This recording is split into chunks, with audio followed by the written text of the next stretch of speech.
Bonjour mes amis intuitifs. Eh bien, pour cette dernière interview de l'année scolaire, on marche en année scolaire, hein, je vais vous présenter deux livres formidables que vous allez pouvoir glisser dans vos bagages.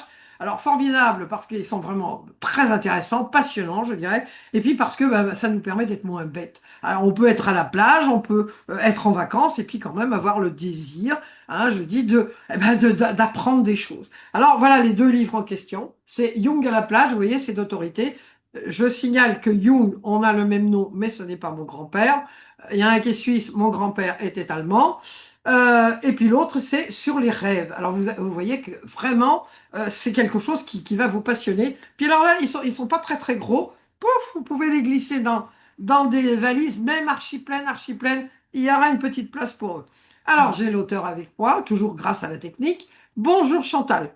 Bonjour Sylviane, bonjour à tous. Alors, Merci de donc, votre invitation. bah écoutez, c'est votre faute. J'allais dire c'est votre faute. Si vous n'écriviez pas des livres intéressants, je ne ferais pas d'interview. C'est votre faute, c'est votre faute, voilà. Bon, donc voilà ce premier livre, Jung à la plage. Alors, c'est vrai que c'est un titre j'aime pas dire interpellé, parce que bon, c'est tellement mal employé, interpellé, c'est un terme policier, mais qu'on emploie comme ça.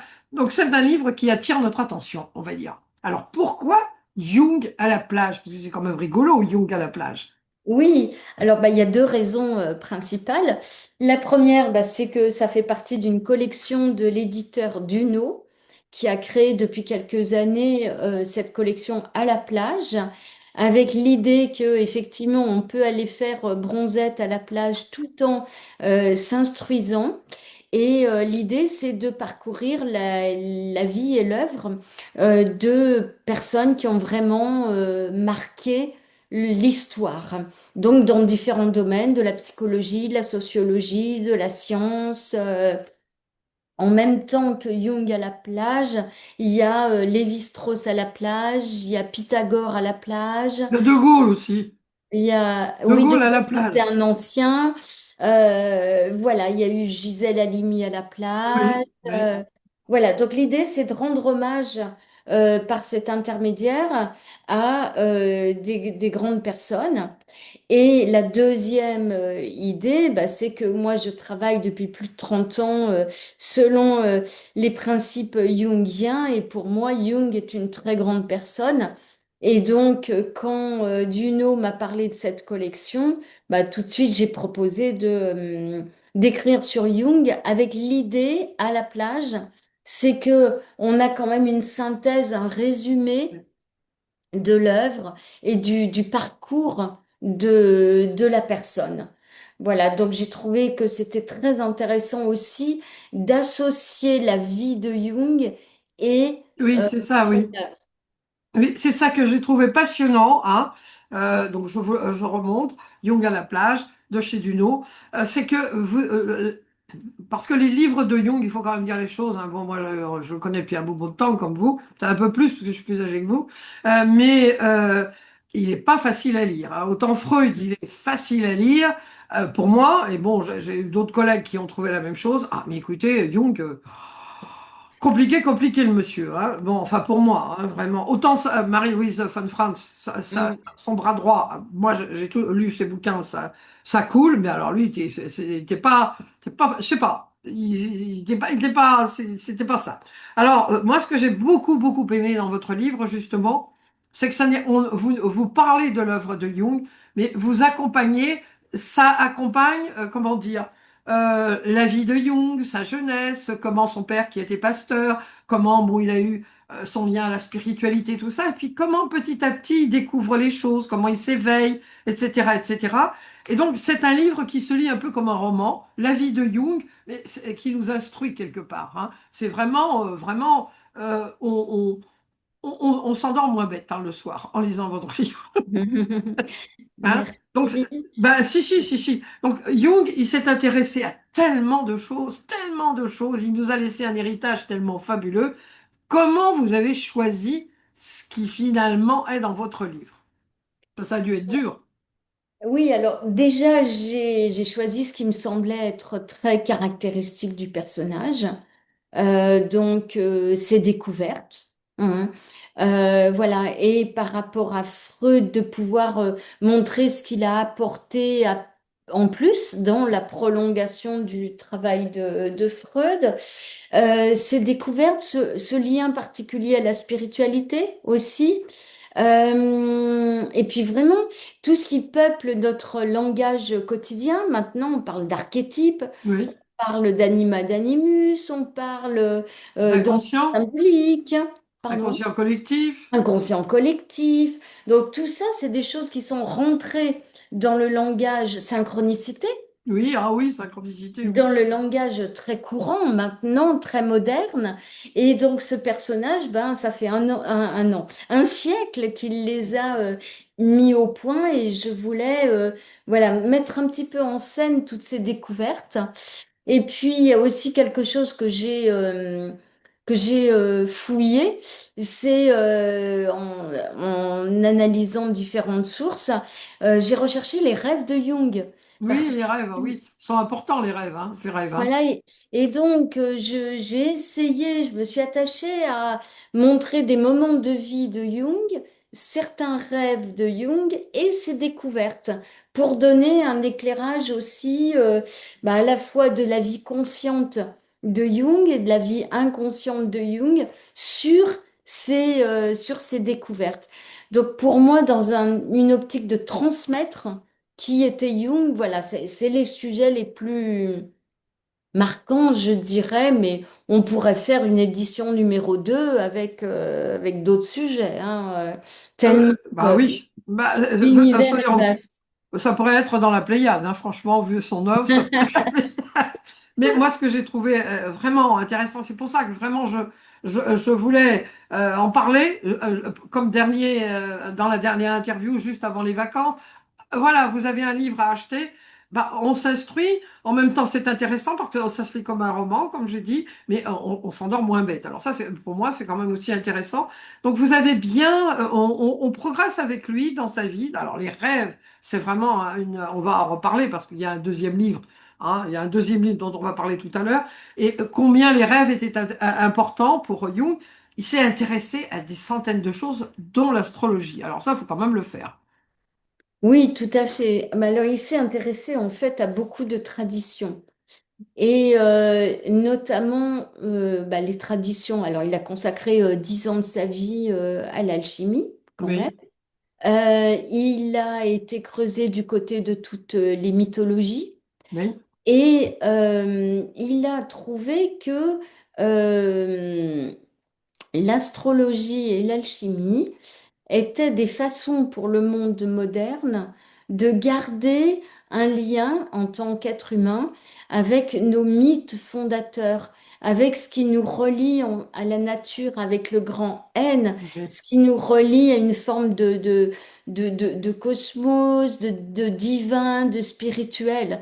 Et donc, à partir de là, il a creusé à la fois l'astrologie, l'alchimie, et en fait, c'est vraiment cette notion de patrimoine de l'humanité, hein, c'est-à-dire, et cette notion d'inconscient Oui. collectif. Pour faire un petit résumé, hein, nous transportons avec nous notre inconscient personnel. Donc ça correspond à ce qu'on a vécu, ce qui s'est imprimé en nous par rapport à notre vie. Mais de la même façon que dans notre ADN, on transporte des choses de ce qui nous a précédés, eh bien, dans notre psychisme, on transporte des choses de l'inconscient collectif de notre humanité. Et c'est ce qui est de fabuleux et de très beau, c'est que nous sommes reliés quelque part par une grande bibliothèque commune, par Oui. un grand patrimoine commun. Et donc, ce sont toutes nos traditions. Et donc, en explorant l'inconscient des gens, en explorant l'inconscient des gens, on tombe sur enfin, on trouve les traces de l'inconscient collectif. Et donc, ça nous ouvre à l'exploration des traditions, de ce patrimoine culturel, de ce patrimoine spirituel aussi de l'humanité. Et donc, si on va trouver des principes directeurs dans ces astrologies, dans ces alchimies, dans ces spiritualités, eh bien, on va pouvoir trouver des principes directeurs de notre fonctionnement psychique qui se révèlent notamment lors des rêves. Et donc, tout ça est intriqué, en fait, Oui. hein. On est capable, alors que l'on dort, d'aller chercher des choses dans notre grande boîte à outils de notre patrimoine, chercher des choses, des traditions, voilà, traditions anciennes. Et c'est en cela qu'on est relié à ce monde ancien et en même temps moderne, qu'on est relié, nous individuels, et nous collectifs. Oui, non, il a vraiment ouvert la porte à un tas de choses absolument Hmm. incroyables. Alors, parlez-nous de la relation entre Freud. Bon, on en a beaucoup parlé, mais vous en parlez longuement dans votre livre aussi. Pardon. La relation entre Freud et Jung. Alors, ça s'est passé comment? Pourquoi ils sont, bon, ils sont un peu chamaillés, ils sont même carrément chamaillés. Alors, expliquez-nous. Oui, alors au départ, ça a été une belle rencontre et une très grande rencontre, rencontre au sommet, si Oui. on pouvait dire. En fait, c'est à l'âge de 30 et quelques années que Jung rencontre Freud. Il avait déjà lu son livre sur les rêves, sur l'interprétation des rêves, mais il n'avait pas accroché plus que ça. Et puis, et finalement, à un moment, ils se décident d'aller le voir et ils ont une première interview qui dure quand même 13 heures Ah où oui. ils échangent et c'est un peu comme un coup de foudre, quoi. Oui. Vraiment, voilà. Et ils s'apprécient énormément. À partir de là, ils entretiennent une correspondance je crois que c'est 300 lettres, enfin, un truc énorme. Voilà. Et puis, ils ont l'occasion d'être chacun de leur côté invité, ainsi que Ferenczi, qui est aussi un grand nom Oui. de la psychologie, d'être invité aux États-Unis pour donner des conférences. Et donc, ils partent en bateau et pendant 7 semaines, ils ont l'occasion de discuter, de parler et surtout de s'auto-analyser, enfin, d'échanger leurs analyses de rêves, de partager leurs rêves et de se les analyser mutuellement. Et donc ça a été d'une richesse énorme. Oui, et ça a été très fécond, aussi bien pour Freud que pour Jung.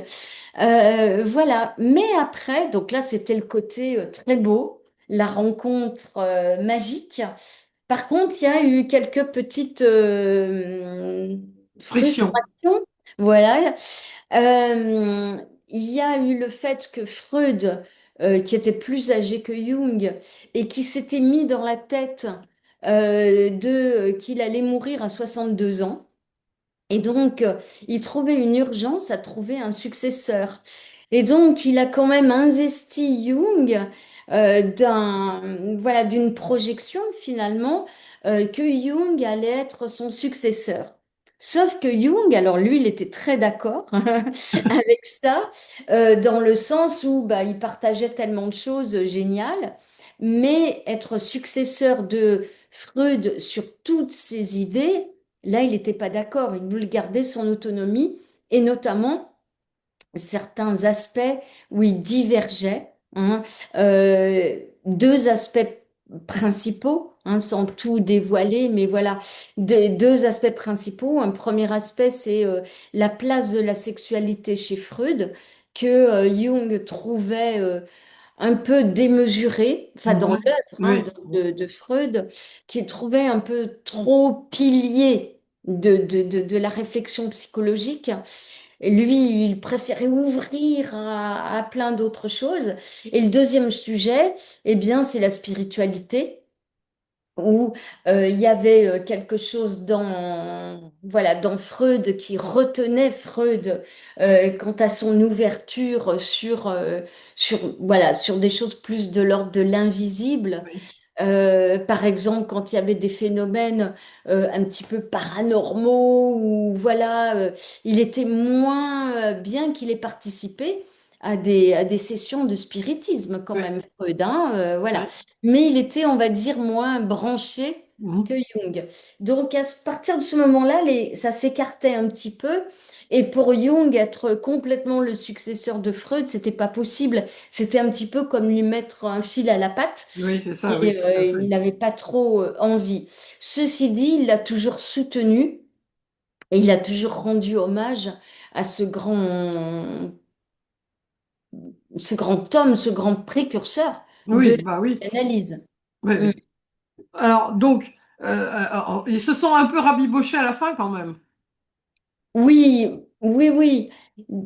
Disons qu'à partir du moment où c'était clair qu'il n'était pas le successeur, voilà, c'est. Oui, oui, ils sont restés. Enfin, Jung a toujours rendu hommage à ce grand homme, vraiment, Oui, même oui. s'il y avait voilà, Les des différences divergences, de ils point étaient de quand même, vue. bon, ils l'appréciaient quand même. Il Alors, l'appréciait. ce que vous donnez bien, alors je remonte le livre, Jung à la plage.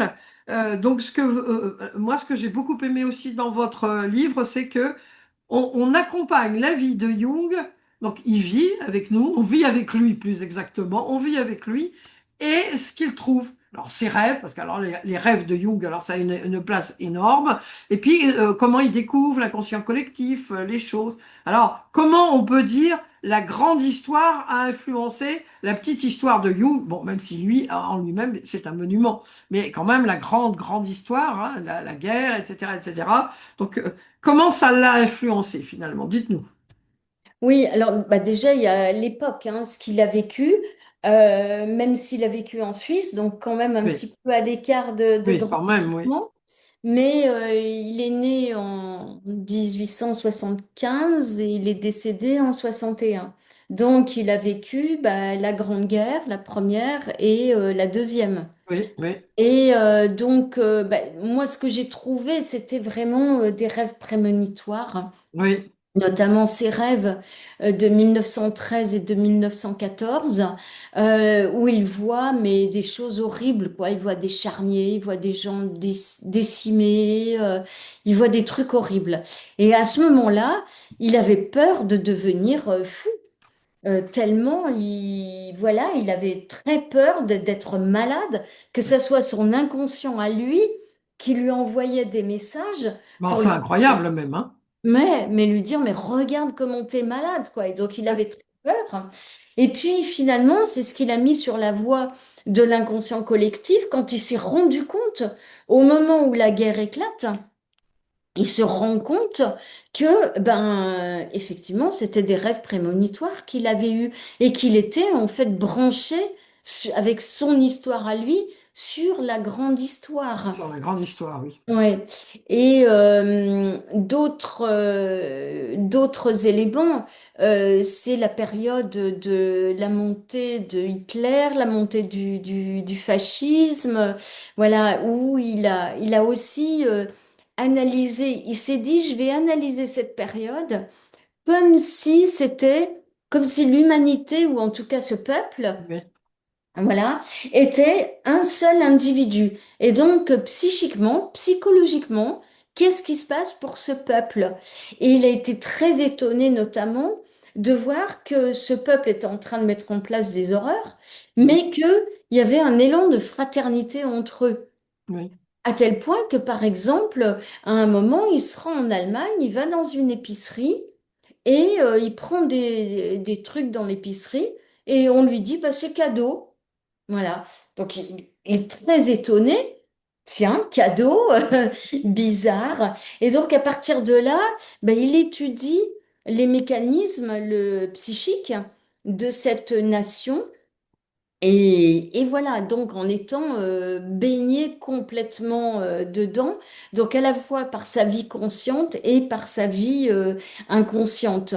Mais je crois que le plus grand révélateur, ça a été choquant, quoi. Ça a été ses rêves qu'il a continué à faire aussi pendant la Seconde Guerre mondiale, hein, où il voyait des déluges, il voyait oui, ce qui est arrivé. ce qui est arrivé. Ce qui est arrivé, oui, oui. Il avait peut-être des dons médiumniques sans qu'on. Aujourd'hui, Ah on dirait qu'il avait des dons médiumniques. ah oui, oui, bah Hein, oui. parce que Ouais. franchement, Ouais. Hein, bon, lié, enfin, entre nous, relié à l'inconscient collectif, avec à une capacité intellectuelle et psychique extraordinaire pour s'auto-étudier. Bon, il y avait quand même des trucs, les charniers et tout ça, c'était quand même pas évident, la Shoah, c'était pas du tout évident que ça, enfin, moi, il me semble, enfin, je sais pas vous ce que vous en pensez, mais il devait avoir des dons médiumniques quand même. Oui, oui, Hein? oui. Et puis cette intuition, parce qu'il s'est vraiment toujours attaché à avoir une démarche scientifique. Oui, Alors oui, ça, c'est un truc, voilà. Il était médecin hein, à l'origine, oui, quand oui, même. oui, Donc, il médecin, oui. était câblé bien, bien comme il faut. Mais il s'est toujours attaché à donner à la psychologie une démarche scientifique et même sur les mécanismes paranormaux. Bon, il a rencontré une fois Einstein, il a beaucoup travaillé avec un monsieur qui s'appelle Paoli, qui était un Oui, scientifique. Ils se sont fréquentés pendant 25 ans. Les rêves de Paoli ont beaucoup inspiré Jung et en tant que scientifique, eh bien, ils échangeaient. Donc, tout ça pour dire que même les aspects paranormaux, il a eu cette démarche statistique, cette oui. démarche scientifique, d'aller voir le pourquoi, du comment, voilà. Et en fait, moi, je trouve qu'il faisait une très belle réunion en un seul personnage, à la fois un scientifique Oui. et à la fois quelqu'un de très ouvert C'est sur le ça, oui, c'est monde ça. Oui, oui, oui, spirituel, oui. subtil. Oui, oui.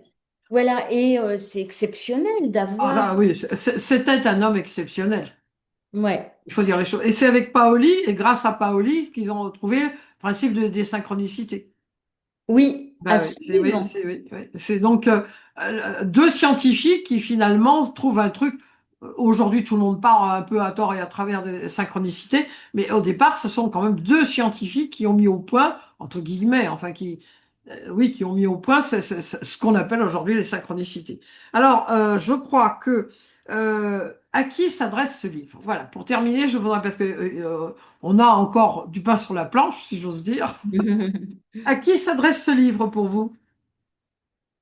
Je dirais à tout le monde qui s'intéresse peut-être ça peut être un double attrait hein, ou un triple attrait. Bon, Jung, on en parle, premier attrait, tiens, qui était donc cet homme dont on parle, voilà. Deuxième attrait, c'est Jung, ça m'intéresse, mais c'est compliqué à Oui, lire. oui, Si on doit aller se plonger dans les centaines d'ouvrages de Jung, très techniques, bon, là, ce livre, il donne quand même les fondamentaux des oui. principes jungiens, en langage, je dirais, À la voilà, portée de tous. abordable. Oui, Voilà. Et puis, ça peut être un troisième attrait pour des gens qui connaissent déjà Jung ou la psychologie, d'avoir comme un précis synthétique des grands points clés qui concernent l'œuvre de Jung, des principes de Jung. Et puis, c'est aussi un éclairage nouveau de mettre en sur sa lien, vie, parce que voilà. voilà, la Hein. vie, les rêves et Oui, l'œuvre. oui, tout à fait. Sa vie, parce que vous avez justement, c'est le fil conducteur, sa vie, ses découvertes, ses rêves, etc., etc. Donc, c'est intéressant, ça se lit comme un roman, hein, franchement. Et puis surtout, à la fin de la journée, vous serez plus intelligent. Alors, Merci. on va parler donc de ce livre-là qui s'appelle Le mini-guide de l'interprétation des rêves. Alors, c'est chez Larousse. Alors, bah, je vais vous poser la question piège. Pourquoi vous êtes-vous lancé, vous, spécialiste des rêves depuis tellement d'années, dans ce livre? Alors, non, avant que vous me parliez, alors c'est un livre qui est petit, hein, alors, encore un qu'on peut mettre facilement, et ça, vous allez le mettre très facilement, précisément pour vous habituer à écouter vos rêves. Vous le mettez dans votre... vous savez, dans beaucoup comment dire, de valises, il y a une poche par-dessus. Hop, vous le glissez, vous aurez vos deux livres comme ça. Vous pourrez ils sont très complémentaires. Alors, il est petit, mais il est dense, hein. Je vous assure, on en apprend des choses, hein. On en apprend des choses. Alors, bien sûr, pourquoi ce livre? Oui, alors bon, les rêves, c'est un sujet bien sûr voilà, de prédilection pour moi. C'est un sujet vraiment, voilà, ça a accompagné ma vie depuis plus de presque 40 ans. Euh, L'idée, c'est presque un petit peu la même idée que pour Jung, en fait. C'est de rendre plus accessible, peut-être, et plus abordable, tout en étant dans une démarche de rigueur sur qu'est-ce que le rêve, à quoi ça sert, les symboles, comment interpréter. Voilà. Donc, c'est peut-être aussi, peut-être grâce à tout ce que j'ai pu digérer moi-même Oui, de l'étude des rêves que je peux restituer dans un but un peu pédagogique, restituer des choses synthétiques mais utiles. Parce que ben, le rêve, on rêve toutes les nuits, on s'en souvient, on ne s'en souvient pas, mais le rêve peut nous accompagner au quotidien.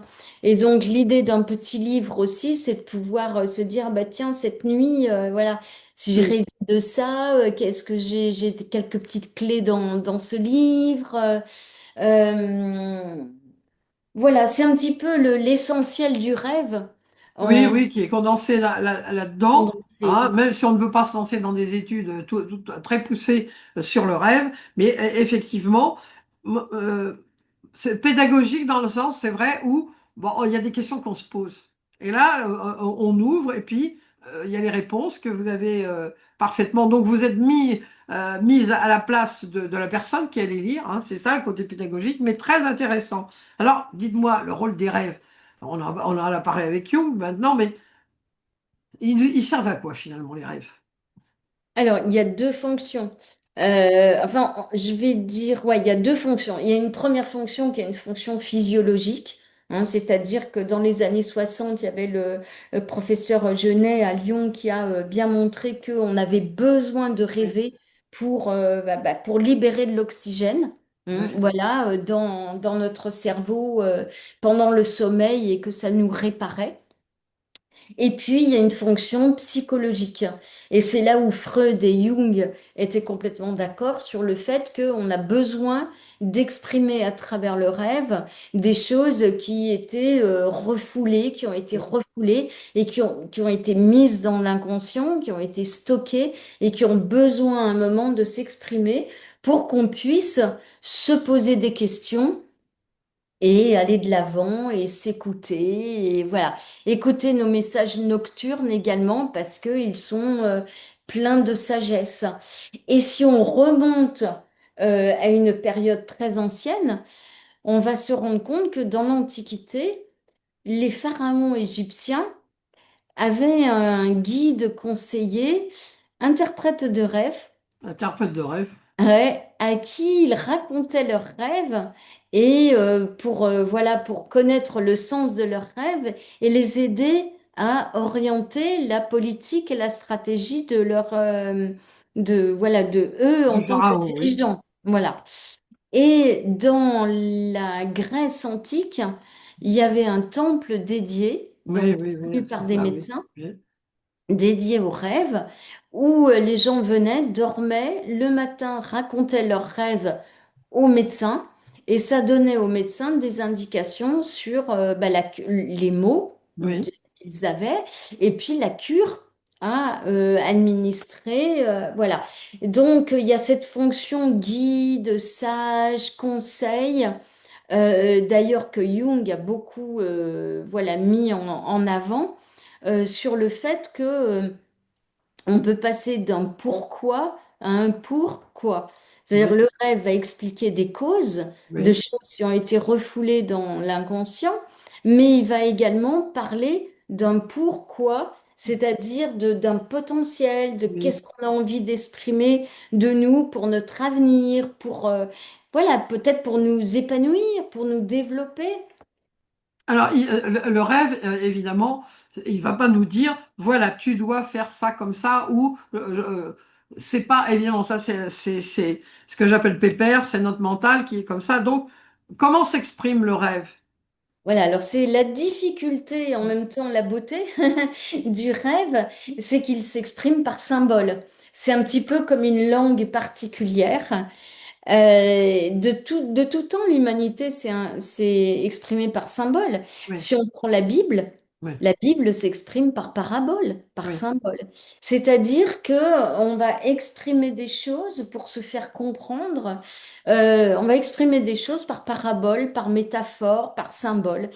Et le rêve, bah, c'est exactement ce qu'il fait. Donc, il nous envoie des messages codés et Oui. donc derrière, eh bien, il faut aller décrypter derrière la métaphore du rêve, qu'est-ce qu'il y a? Un petit peu comme si on a un film nocturne et qu'on se dit, mais derrière les personnages du film, qu'est-ce qu'il a voulu me raconter le film? C'est quoi le message? Un Oui, petit peu comme ces films à message hein, qu'on va voir au cinéma et on voit qu'à travers les histoires racontées, ben, il y a un enseignement plus oui, c'est profond ça. Oui. derrière. Eh bien, le rêve, c'est exactement pareil. Il y a un enseignement profond qui parle de nous, qui parle de notre passé, de qui nous sommes, de notre avenir également, De nos problèmes aussi.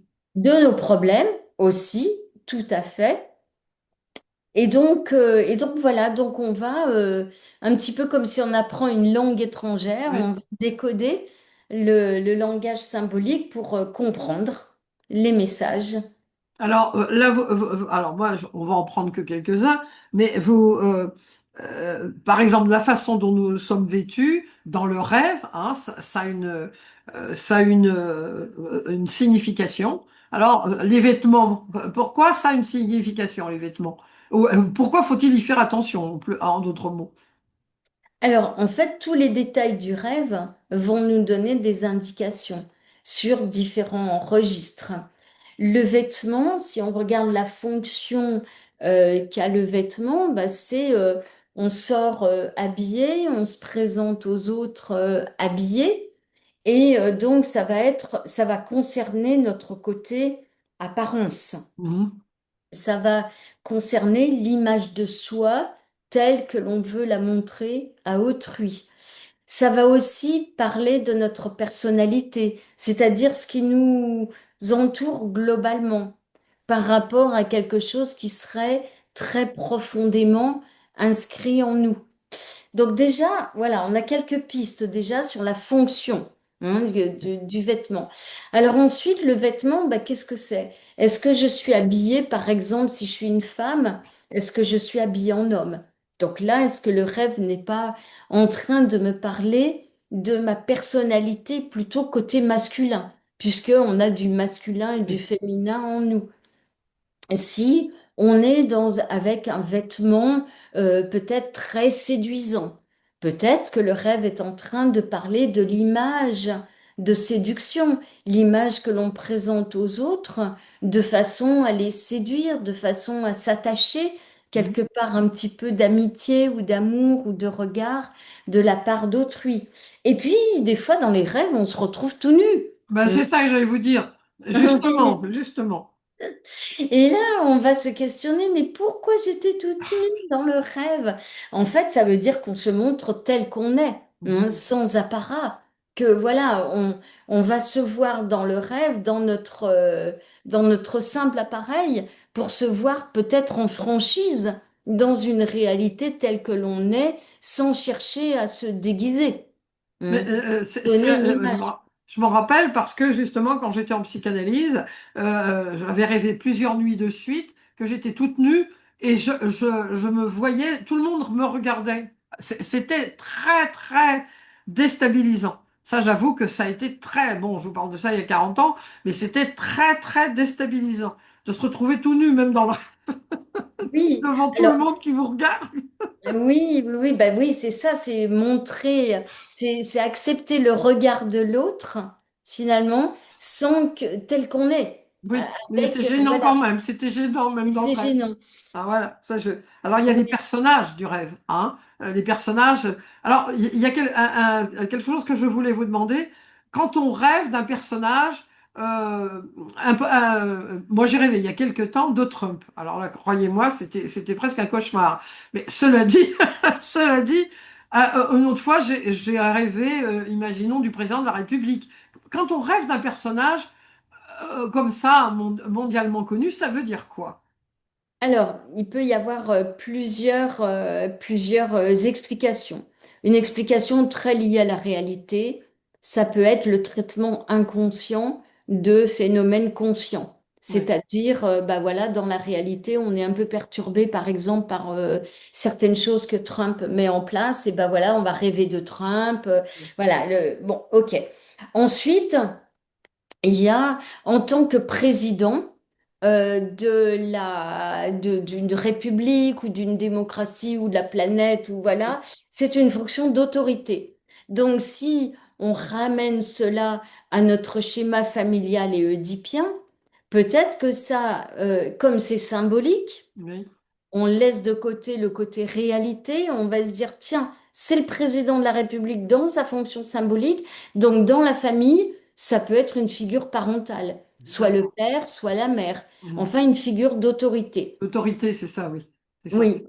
Et ensuite, par rapport à moi, puisque tous les personnages du rêve peuvent être des sous-personnalités Oui, de soi-même que l'on met en scène dans le rêve, et bien peut-être que par rapport à moi, ça peut être mon soi guide ou mhm. mon soi qui a l'autorité ou la plus forte personnalité, partie de notre personnalité que nous ayons, qui est en train de s'exprimer, de faire des choses. Et alors après, dans le rêve, ben, on va regarder qu'est-ce que cette personne dit, qu'est-ce qu'elle fait. Et là, on aura un message. Mais déjà, on a un éclairage que ça peut être soit une figure parentale, soit une figure d'autorité intérieure. Alors, il y a quelque chose qu'on me pose souvent, hein, qu'on m'a souvent posé depuis 17 ans qu'existe mon blog, c'est quand on fait un rêve, il y a quelqu'un de notre famille ou quelqu'un de proche qui meurt. Est-ce que ça va se réaliser? Voilà, ça c'est quelque chose. Bon, moi je connais la réponse, mais je vous la pose à vous, la grande spécialiste. Oui, alors ça, c'est la fameuse question du Ah ouais. rêve prémonitoire. Mhm. Donc, il existe des rêves prémonitoires, mais on ne peut vraiment acter qu'ils sont prémonitoires que lorsque on a vu la réalité s'exercer, s'opérer. Parce que le rêve est avant tout symbolique. Oui, c'est ça, Donc, oui. l'explication toujours vraie, c'est de se dire derrière le symbole, ça veut dire qu'il y a quelque chose qui meurt. Oui, Donc, la mort fait partie du processus de transformation où les religions n'ont rien inventé, hein. C'est des processus de mort-résurrection. oui, Ou même l'hiver, les plantes meurent, soi-disant, pour oui. renaître au Au printemps. printemps, tout à fait, oui. Donc, c'est toujours ça. Donc, si on rêve de mort, ben, ça veut dire qu'il y a une partie de nous qui est en train de mourir pour renaître autrement. Donc, ça fait partie de notre transformation, de notre cycle d'évolution. Et donc, dans le rêve, on va regarder qu'est-ce qui est en train de mourir. Peut-être un aspect de nous lié à la famille, peut-être un aspect de nous lié à une forme de dépendance, peut-être un aspect de nous lié à une relation dont j'ai plus envie maintenant, Oui. etc., etc. Oui, c'est donc. Alors, comment, pour terminer, parce que malheureusement, il faut savoir, on est obligé de terminer, comment conseillez-vous aux personnes, alors vous voyez, le mini-guide de l'interprétation des rêves, alors je peux vous garantir qu'il est extrêmement dense, il est vraiment, c'est passionnant. Encore un livre qui est passionnant. Je suis obligé de vous interviewer souvent parce que c'est votre faute, c'est ce que je vous dis, c'est votre faute. Vous faites des livres passionnants, donc automatiquement.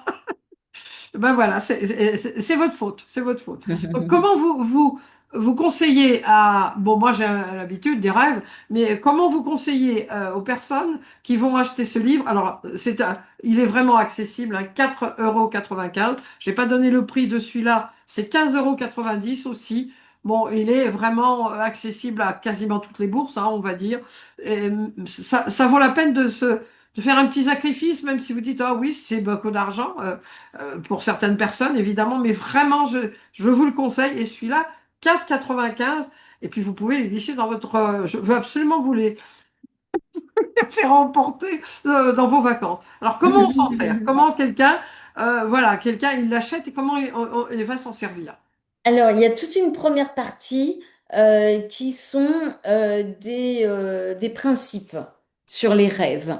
C'est-à-dire, qu'est-ce que c'est, un petit peu ce qu'on vient de voir, Oui, pourquoi on rêve, à quoi ça sert, etc. Il y a les fonctions du rêve, il y a des principes fondamentaux pour décoder les rêves, donc des grands principes, voilà, avec un petit résumé, voilà avec le fait qu'on peut analyser le rêve sur différentes dimensions, oui. la famille, le couple, la vie pro, la vie perso, voilà. Et après, il y a une deuxième partie où là, c'est plus par rapport à la symbolique. En pratique, hein, c'est la symbolique. Donc, on a la symbolique des personnages, des vêtements, des maisons, des animaux, des professions, des véhicules. Voilà. Et puis, il y a aussi un chapitre sur la symbolique sexuelle, la symbolique alchimique. Il y a des choses sur les bijoux, sur les sports.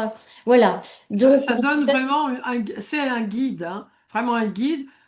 Grâce à la première partie, bon, on lit et puis bon, par rapport à ce que vous venez de dire et par rapport aux personnages ou aux bijoux et tout ça, ce qui arrive dans un rêve n'est pas le fruit du hasard. Rien n'est le fruit du hasard. Donc, automatiquement, à partir du moment où vous avez compris comment ça se goupillait, on va dire, un rêve, hein, déjà, il faut les noter, hein, bien sûr. oui, Ça, c'est parce que c'est volatile. On a le sentiment, le matin, vous savez, si vous ouvrez les yeux tout de suite, ça y est, c'est fichu, quasiment fichu. Ou alors, à part mm, les grands rêves, où vraiment mm, il y a un tel impact que ça. euh, Moi, j'en ai fait deux dans ma vie et je m'en souviens, mais c'est rarissime hein, quand même, ce oui, qu'on appelle les mm, grands rêves.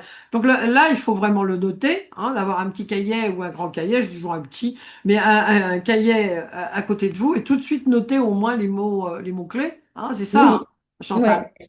Oui, tout à fait, tout à fait. C'est extrêmement volatile, c'est extrêmement utile de les noter, sinon on les perd. Et effectivement, grâce au mini-guide, on a déjà, comme vous le disiez, une idée du processus Oui, du rêve grâce à la première partie. Et puis, sur la deuxième partie, bah, on a des clés de décodage. oui, oui. Une Oui, non, voiture, un train, voilà, qu'est-ce que c'est, qu'est-ce que ça vient faire dans le rêve. bah, on voit par rapport à la deuxième partie, les personnages, que vous êtes aussi une grande spécialiste des mythes et des symboles. Hein. Ça, c'est un autre, deux autres dada Oui, tout à hein, que fait. vous avez. Donc, bon, alors, donc, je vous représente. Hein, voilà. Donc, ces deux livres, Jung à la plage et ce mini-guide sur les rêves, vraiment formidable. Vraiment, vraiment, vraiment, je suis contente de finir la saison, si j'ose dire. C'est pas la saison télévisée, mais c'est la saison des interviews avec ces deux livres qui sont vraiment exceptionnels. Je vous remercie, Chantal. Hein, on va se retrouver parce que vous allez encore écrire un livre super intéressant et je vais être obligée encore de vous interviewer pour savoir les petits trucs de votre livre, Hmm. du prochain, parce qu'évidemment, il y en a un en préparation. Oui. Oui, je m'en doutais, je m'en doutais, je m'en doutais. Oui. Eh bien, écoutez, je vous souhaite de bonnes vacances. Alors, vous, les spectateurs et les auditeurs, si j'ose dire, avec les rêves ou avec Jung, et puis bonnes vacances à vous, Chantal. Merci, merci de votre invitation, Sylviane, et merci pour tout cet intérêt et cette vision positive de la vie. Voilà, je vous embrasse. Moi aussi.